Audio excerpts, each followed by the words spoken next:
Pou vengeance mwen pou madjou men. Se ou pou ede m fè. Histoire long.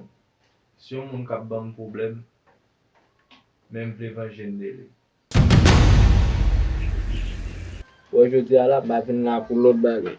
Wè m tou mancha a misye, ou di m ki eski kod. Ave di mwen m la, moun sa dapre men gen tan moun.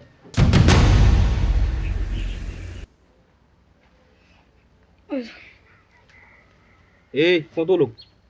Chéri, ça gen. Ah, mbana chéri ensemble avec. Pour qui ça? D'ailleurs, ou te dit ou pas avec nèg là. La vie manger kounya. Prend limite ou, m'a prend limite moi. Je dis un quoi que même. Couraté, on va 16 ans. Attention.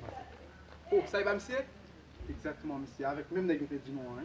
Oh shit, mais ça la fait même. La vie monsieur à là même. Pour le partenaire banou. Pas guetter moi nos amis.